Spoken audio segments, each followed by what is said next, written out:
Well, many EV drivers are in for a huge shock with the latest changes to vehicle excise duty coming into effect on the 1st of April. No, the date is not a joke. Nowhere near the shock that faces ICE car drivers, but there are some surprises and equally some massive savings to be made if you know the rules. Would you, as an EV driver, like to save over £2,000 in vehicle excise duty? Totally legally. Keep watching.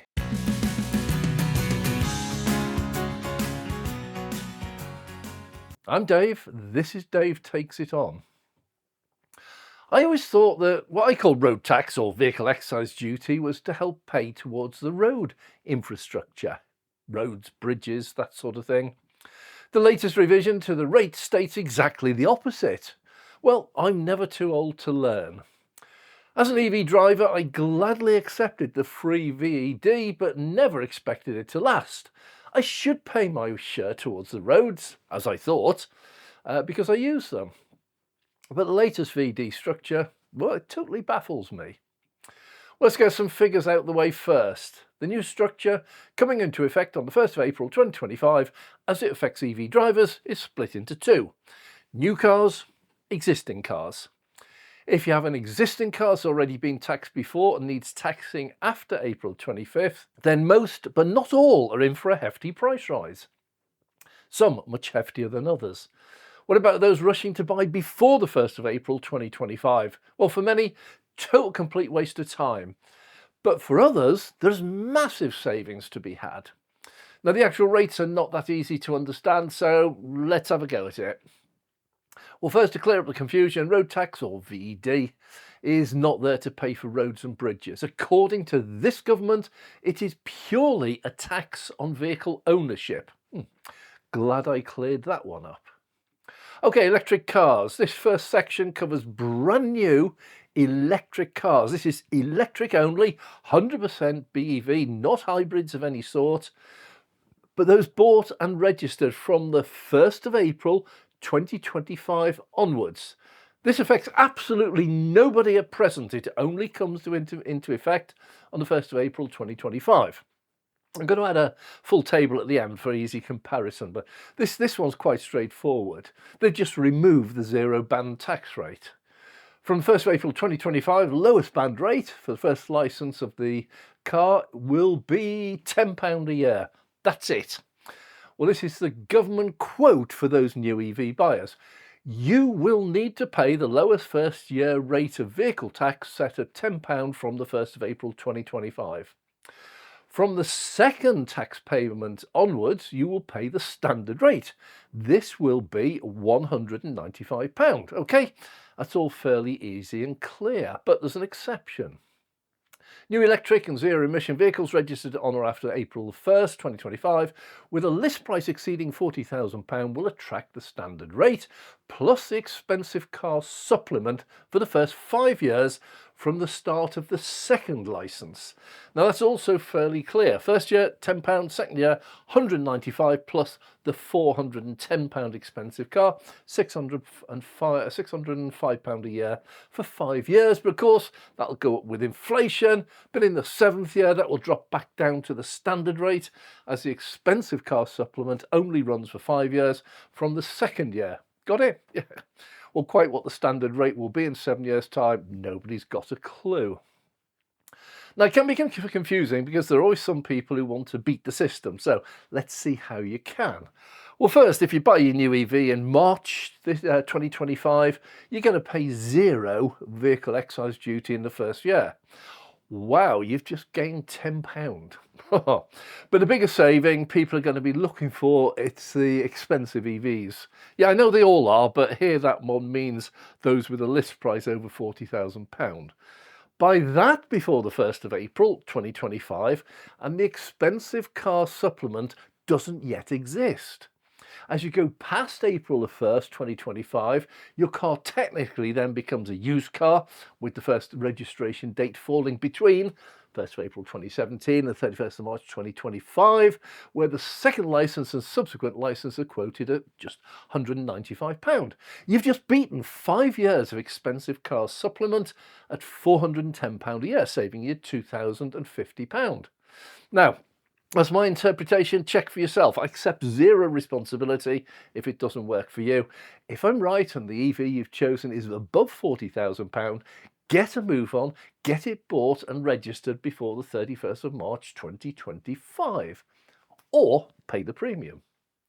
And no, haggling a discount to beat the expensive car supplement after the 1st of April won't work. If your EV list price is £40,005 and you haggle down to £25,000, you'll still pay the expensive car supplement from the second licence for 5 years. List price. So moving on, how about those million or so with an existing EV taxed the first time between 1st of April 2017 and the 31st of March 2025? Well, your next licence renewal on or after the 1st of April will be at £195. If you're lucky enough to have a renewal date of January, February or March in each year, then your March 2025 renewal, for example, will still be legally free, and the first change for you will be March 2026, when it'll go straight up at £195. For those who already have an EV already taxed with a renewal date after the 1st of April next year, you'd normally be liable for the £195 tax rate, but many have told me that you can just declare your vehicle VOR, vehicle off the road, for a day or so in February or March. Then that cancels out the old licence. Then a few days later you relicense it for a year, but still before the 31st of March, and you legally then would license it for a full year free of charge. Does appear at first glance to work. Some have already claimed to have done it. However, an absolute flood of VOR applications and a day or so later a flood of new applications for a 12-month free licence might trigger an amendment, and those can be applied retrospectively. If the tax office believes that the intention of the process was to defraud the government of a legal tax, you might not be in a strong position to argue. Tax evasion is illegal and you can get a hefty fine if found guilty. Let me tell you quickly about several Dawn raids I personally have experienced from Customs and Excise looking for my fuel duty evasion a few years back. If you want to, you can skip straight to the next chapter. If you prefer, that's fine. Well, most diesel cars run perfectly happily on either new or used veggie oil or biodiesel. They are different.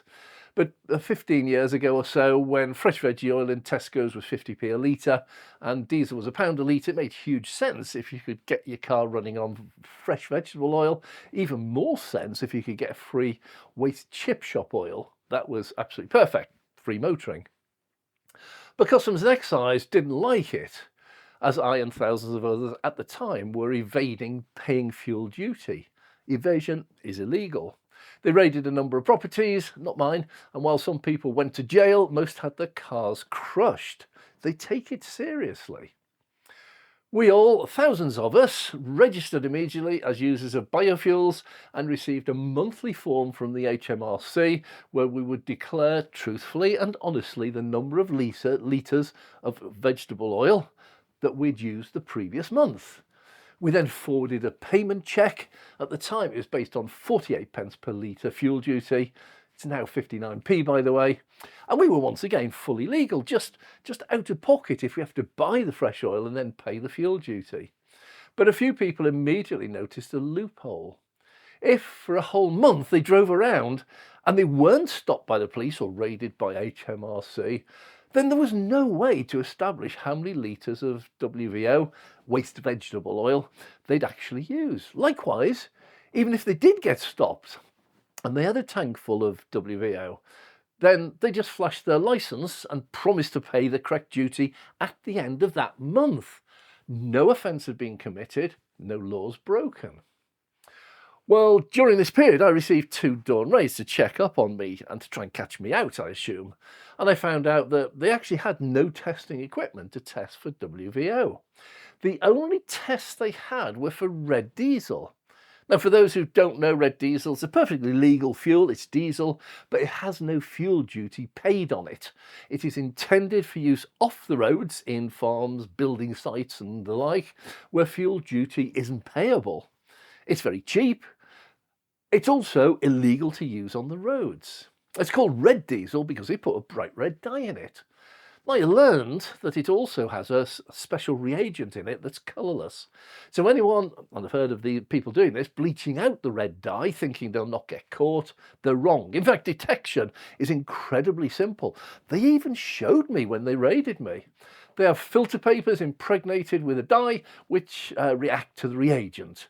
They start the engine, they hold these over the exhaust pipe. If red diesel is being used, paper reacts and turns bright purple. They never did answer quite why I should be buying red diesel when I got free WVO, and they never let on why they thought I might. I passed the red diesel tests, got a clean bill of health both times. Bit scary though. Well, back then, more and more people started sending 1 litre returns and a cheque for 48p, just enough to remain registered. And then one day, everyone that was registered received an update to their licence. It simply said it costs HMRC more than £5 in admin to process the returns and pay in the cheques for 48p. So would you please stop sending in monthly forms and cheques? If this is just for your own use, we're going to trust you. If you do less than about 20,000 miles a year, that's it. You're exempt. You don't have to declare anything. Don't fill any returns. Don't pay us anything. We were suddenly totally legal. No fuel duty, so we were back on it. So I'm not sure why I just told you that. Where was I? Oh, yeah. For EVs first register between 1st of March 2001 and 31st of March 2017, which is mine, these vehicles simply move up 1 level to the second band, which is the simplest of the whole lot. It's 20 quid. And I can pay that in monthly instalments. £1.67 a month is a lovely affordable figure for me as a pensioner. Just wonder how much the direct debits cost them. Anyway, in summary, if you register a new EV before the 1st of April 2025, you pay zero vehicle excise duty in the first year. After that, after the 1st of April, you'll pay £10. Both will then pay £195 on the second licence, unless it's an expensive car. Even that's in doubt. The government's looking to ease the starting point at which the expensive car supplement begins, maybe £50,000. We'll see if they do. New or very recent owners will not see a huge change until they first tax the car for a second time. Stand by for a flood of new EVs in the first few months of next year, all well above £40,000 to try to beat this expensive car supplement. There'll also probably not be a flood of EVs at just under £40,000 before or after. They only stand to gain a tenner. Well, those of us driving around in older EVs will now have to fork out a whole 20 quid a year, or £1.67 a month. I suspect there'll be a boom in the price of these older EVs later next year. My 9-year-old Tesla Model S battery was recently tested. It was found to have a state of health of over 90%. Now, the level at which it might need replacing is 70%, so it's lost 10% in 9 years. There's a good few years left in my car. Now, if only I could get even cheaper electricity. Oh, hang on, there's a thought. It is legal to use WVO in a static generator. It doesn't move or go on the roads. What would happen if I charged up on a generator using free WVO from my local chippy? Anyway, back to reality. This is an EV channel, but it does unfortunately include hybrids. So let's see how they get on. ICE and hybrid drivers have a much bigger shock in store. Plug-in hybrids first. I've long said that the majority of plug-in hybrids drive all the time on petrol, and many never even charge their batteries. Well, I know the BMS will often use regen braking and power from the ICE to protect the battery and prevent it going totally flat, which would give it amazing damage. But charging the electric car from your petrol engine at 25% efficiency is just plain lunacy. PHEVs were designed to be charged every night, and doing that can help. Most don't. In fact, most people who buy a PHEV state that the fact they couldn't charge at home steered them away from 100% BEV and towards a PHEV. Total lack of understanding. They lose the discount down to £10 in the first year, and their band will then be dependent on their CO2 category. Hybrid's starting point will be £110 for the very best and most efficient PHEVs. Typical small family saloon PHEV hybrid is likely to pay several hundred for the first licence, while a BMW could easily pay several thousand. That will knock the confidence out of the already declining PHEV and HEV market. ICE cars, no interest whatsoever. You'll have to find out for yourself. Doubt it's good news. Just bypass the hybrid, just get straight onto an EV. I'm Dave.